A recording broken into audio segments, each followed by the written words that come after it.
Guys, we're going to talk about something real quick. This is not going to be a very long video. I'm going to throw this up today. I'm finishing, if you saw my live feed, I'm finishing up stuff of my knives, ooh, back itches, that I'm sharpening to take to Blade West with me, so that I've got, basically my knives are like a business card. I sharpened this to 10,000 grit. So my knives are like a business card for me. So I'm doing that. But I did do something for my friend Peter. The guy that we have a love-hate relationship. I love to hate him. No, I don't. I enjoy talking to him. But at any rate, so he sent this back to me for stropping. And as I was stropping it, I realized I did wind up sharpening it to 10,000 grit and then stropped it. So, but you see, I did not mar the finish. So there's just still that exact bevel that was on there before. Just, you can barely even see it. That's not what this is about. This is about DLC. And I've seen this before, and now that I have one that's here again, I want to show you guys, and we'll see how I can get it captured. So DLC is a diamond-like coating, and what it is, it's, from what I understand, don't let me make myself out as an expert here. Let me get a phone stand. So, the DLC that companies use is a diamond-like coating, carbon coating, DLC, diamond-like carbon coating. And it is harder than the underlying steel. And so to scratch the DLC on a knife, which you can do, you have to cut into something that's abrasive enough to, let me get this at a different angle here. You have to have it into something that's hard enough or abrasive enough to actually cut the metal, and therein it cuts the steel. And it's adhered to it, from what I understand, in a vacuum chamber, and it is a vapor that is put in, and it's vaporized carbon. And so the science of it is that it puts a super thin, super strong coating that you can polish. And like I said, it is gorgeous. It can be attractive if done right. Rockstead does it right. But there is a problem with it. Now, you guys have seen the ceramic and stuff that I do. Now, that is an impermeable coating. Now, I've heard people talk about it. I've seen it a couple times, but I've never gotten a chance to show it. You can actually get rust underneath your DLC coating because it is a thin enough coating that is not impermeable to moisture, salts, corrosives, things like that. It's a really strong coating, but it's not impermeable. Now, that nano-ceramic coating that I use is impermeable. It will prevent rust. It's on there. It's electrically applied. It's thick enough that it's going to give you a barrier. I do know that there's one or two types of Cerakote that are listed as impermeable. You're not going to get any, you know, they're your top line Cerakote. But Cerakote's thick. It's not that it's a bad coating. It's just thick. It's too thick to use on knives.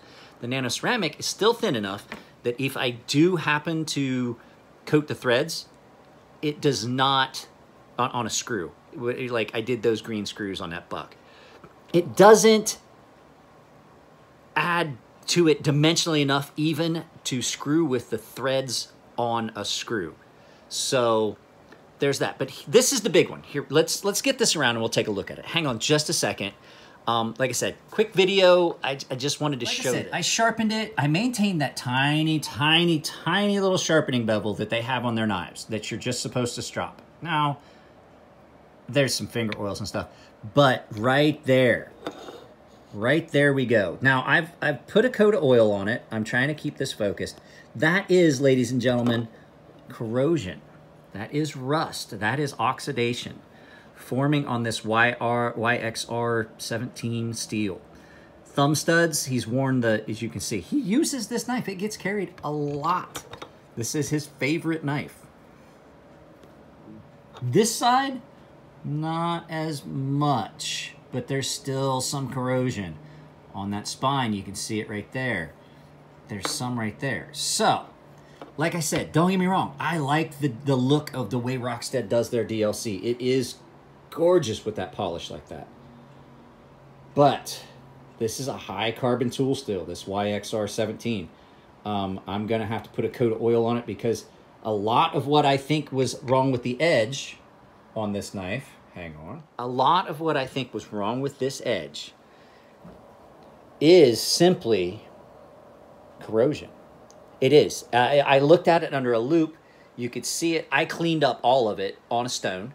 It is frighteningly sharp. These Rocksteads will get retarded sharp. I've sharpened a couple because a lot of times people buy them and you know, the warranty is not really transferable, and so they're like, it's already, you know, I already don't have a warranty. I bought it secondhand. It's already been registered, and so I've sharpened them, and I can usually maintain. Yeah, I can do a really good job maintaining that small little bevel that's on there, and then just strop the piss out of it, and they come out great. But this knife is not done in the typical steel that I would expect to see one of these in. And it is, I looked into it, it is a high-speed, high-carbon tool steel, not high-speed tool steel, high-carbon tool steel that does take an amazing edge. I can tell you right now, having just sharpened this, this is really sharp. But you gotta keep a coat of oil on it, which kind of defeats the purpose of, you can see where I put oil on the spine of it already. You can see where I've gotten oil back onto the DLC. So either you have a really shiny, perfect, beautiful blade that's rusting on the spine, where it's not polished, and it's rusting right at the edge, where it is polished, but not DLC coated. Or you have a really sharp knife that now you've got a mottled, greasy-looking DLC coating on that isn't as attractive. So it's just that, you know, what are you looking for? That's why I said in the video, as much as I love this, I would love to have one of these. They are well built. They are every bit worth the $700 price point or more that they charge. Every bit worth it. But only if you get the right steels. So do your research, kiddies, ladies and germs, and make sure you're getting the steel that's going to be what you want to perform. I mean, this is a gorgeous knife. It is beautiful. There is very little wrong with this. Peter doesn't like the pocket clip. I think the pocket clip, from a comfort standpoint, is amazing. Could it have been done more attractively? Oh, yeah, it could have. It could have been done in a fashion that is much more attractive. As a matter of fact, he's got some loosening on his pocket clip I'm going to take care of for him. But that's neither here nor there. For me, while I do believe the quality is there, it's worth the $700 or more that they charge for it from a functional standpoint. For me, I don't think aluminum, the dialuminum that they've got here, I don't think that that would hold up to what I do to a knife. The DLC coating, I don't think would hold up to the things I do to a knife. I know what I do. So if you hear me say that a knife isn't for me, a lot of times there's some qualifying factors in that. This knife, I was fully prepared not to like it, but it hits a lot of wickets. It's in the right size point. It's really comfortable. Pocket clip's good. And the fact is, it functions as a tool, not just a piece of art. Don't get me wrong, Bob's designs are, I mean, they are the ubiquitous tactical knife. That's where it came from. But is it functional? That's the biggest claim. And this one is. This one's functional.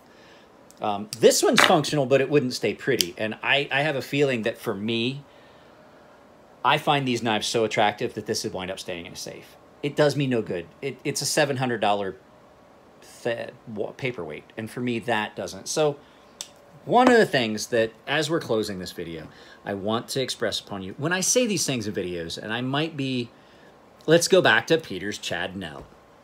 So there were aesthetic issues with, there were no functional issues with that Chad Nell knife, but there were showstoppers for me. Polished blade, the complete and utter lack of a choil. The blade shape just wasn't for me. It was pretty plain Jane shape. Not ergonomically comfortable in hand. And so that's where I was coming from with that. But as far as was the knife done well, yeah, it was done well. And apparently, like that backspacer that I thought just had a gap, that's how he does a floating backspacer. Now, my contention is if you're gonna do a floating backspacer, there should be a big enough gap that it looks like it was done as an intentional floating backspacer, not just like a paper thin line. It should be visually striking and visually should just scream, hey, that's a floated backspacer, which I'm not gonna lie to you, floated backspacers are a pain in the rear end, right in the penis hole to put back together. So that's it, guys. This was just a quick video about a little bit of DLC issues, things like that. I have a lot of stuff I want to try and get out to you guys. I can't ever get it all thrown together. You know what I mean? And I will forget that I've got things I want to say. So just getting to the point of it, let's end the video there. You guys take it easy. There's going to be a video about a knife that came in, and if I get a chance to do it, there's going to be a video about this knife because I've put it to the test over the last couple days. I've only had it a couple days, but it has been well used. So, all right, guys, see ya a little bit later.